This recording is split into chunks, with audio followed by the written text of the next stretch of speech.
Dear comrades, I came here from a really cold and distant country, Russia, but as you might know, it's getting a little bit closer.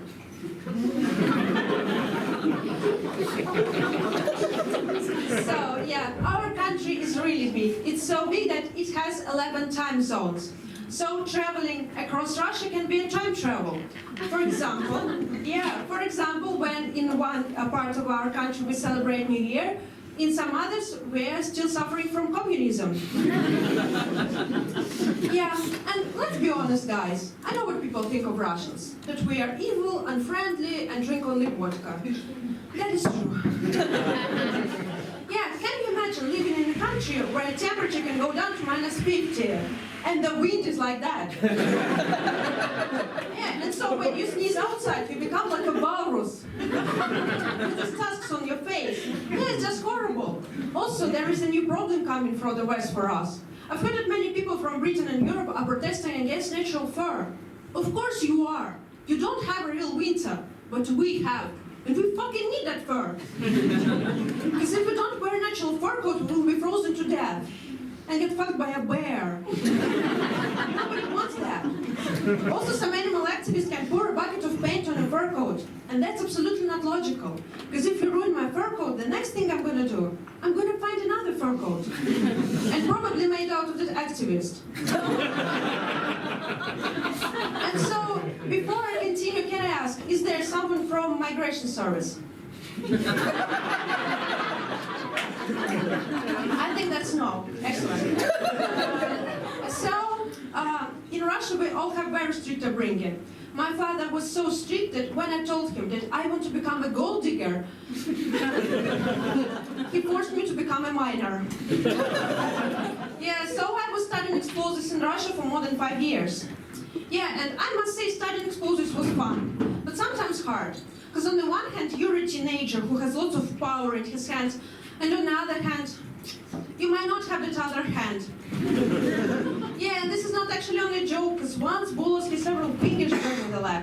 So never ever say that your education was expensive, because for some of us, it literally costed an arm and a leg. Yeah. And you may be surprised, but I got my British visa from the second time. I think it's because my first application, the Migration Service considered as a joke, because it looked like that. Hi, my name is Aleksandra, and I've been studying explosives in Russia for more than 5 years. And now I want to move to your country. Yeah, and my only income is my scholarship, because I'm really good at studying explosives. So yeah, they refused to give me a visa, and 2 months later I came again with this application. Hi, my name is Aleksandra, and I've been studying explosives in Russia for more than 5 years, and now I want to move to your country, and my husband works in Google. Here am I, everything is great, I got visa.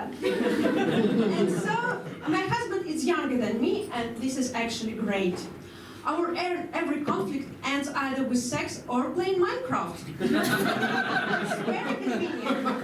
And recently he told me that Diablo was released. And I asked him not to call my mom to visit like that. Yeah. And, you know, I moved from Russia to London not too long ago, and I was so inspired how British and European women are so focused on themselves and constantly improving their skills. So I also studied at self-development courses, because it's really important for a woman to take care about yourself, to have your own hobbies. So I started going to deep throat courses. Yeah, I know, it sounds like more care for my man than for me, but I hate working. It's fucking exhausting. I was an explosive technician, so just trust me, it's way better to blow someone than accidentally blow up yourself. However, there are many common things between being an explosive technician and doing deep throat. For example, you're operating with very sensitive objects. Yes, of course. Secondly, it requires special skills. And the last thing, gold diggers use it a lot. Yeah. And I must say that these courses are truly useful, because the main thing is to get rid of the gag reflex. And I'm so grateful to my teacher, because now I can finally try traditional British food. Yeah. Thank you, yeah. It wasn't like the best experience, but still. Okay, I often hear this question. Sasha, I want to have a Russian wife. What should I do? No worries, guys. I have some tips for you. there are 3 things you shouldn't do on a date with a Russian girl. The first thing, split the bill, of course. Otherwise, you split beds. Secondly, come without flowers, or you won't come with her at all. And the last thing, never talk shit about Putin. Because you may not be into Russia, but you never know when Russia can be into you. So in general, I'm grateful to all my experience, because now I can blow people in many ways. Thank you so much, guys. That's all.